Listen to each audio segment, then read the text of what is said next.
आइए दोस्त, तो आप मुझे एक बात बोलेंगे कि देखिएगा श्रीमान, इस कैलकुलेशन में 2 जीरो से 2 जीरो कट गई। अब इन्हें गुना करेंगे तो दशमलव तो एक अंक है ही, तो यानी डेसिमल के बाद एक डिजिट आएगा, और यूनिट डिजिट से पकड़े तो 4 एकम 4 आना चाहिए।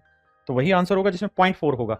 यहाँ नहीं है, यहाँ नहीं है, यहाँ नहीं है, ये 0.4 दे ही रखा है, आगे जीरो लगाने से कोई फर्क नहीं पड़ता। आइए भैया, again a very nice question. देखो यार, 3 जीरो तो 3 जीरो निपटा गया। अब 2 से काटोगे तो ये कट जाएगा 9, मतलब लिखने की जरूरत नहीं, लेकिन 2 से कट गया। लेकिन अभी भी 2 दूनी 4 बचा हुआ है।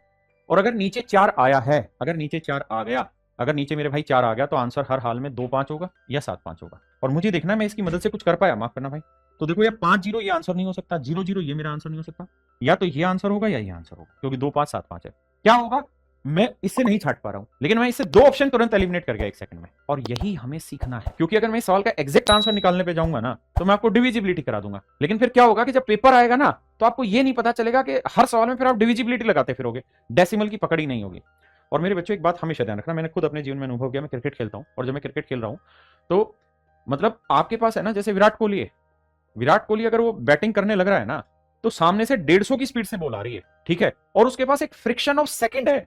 उसमें उसको नहीं पता कि उसे ऑफ में खेलना है, लेग में खेलना है, और उसको सारी बाउंड्री भी देखनी है, सारे फील्डर भी देखने हैं। तो वो 1 सेकंड में जो डिसीजन है ना, क्विक डिसीजन, वो क्विक डिसीजन इस तरह से नहीं आता कि आप 50 साल क्रिकेट खेलते रहे आपको डिसीजन आ जाएगा। नहीं, आपको एक एक चीज पकानी होगी। आपको ऑफ शॉट पकाना होगा, ऑफ शॉट पकाना होगा, आपको पुल पकाना होगा, आपको स्ट्रेट ड्राइव पकानी होगी, आपको कवर ड्राइव पकानी होगी। तो फिर क्या है कि जो आपकी मसल मेमोरी है ना, वो बहुत जल्दी रिएक्ट करेगी बॉलिंग के हिसाब से। तो ऐसे ही आपको ये 12 मेथड्स जो मैं सिखा रहा हूं, किसी भी क्वेश्चन की मां बहने करने में, तोड़ने में, किसी भी सवाल को, तो ये 12 मेथड्स की अलग अलग प्रैक्टिस करनी होगी। फिर ही आपकी मसल मेमोरी में ऐसे सेट होंगे कि सवाल देखेंगे और ये कोई भी मेथड आके उड़ा देगा सवाल को, समझे। अब कहानी को आगे लेते हैं, दो इसको थोड़ा बड़ा कर लेते हैं भाई। देखिए मेरे दोस्त, 2 जीरो से तो 2 जीरो निपटा, बिल्कुल ठीक है। अब मुझे बताओ, नीचे 4 बचा के 2 बचा, तो आप कहेंगे सर यहाँ 0 बचा हुआ है, 4 तो पूरा काटेगा नहीं, क्योंकि 4 काटने के लिए तो 2 अंक चाहिए।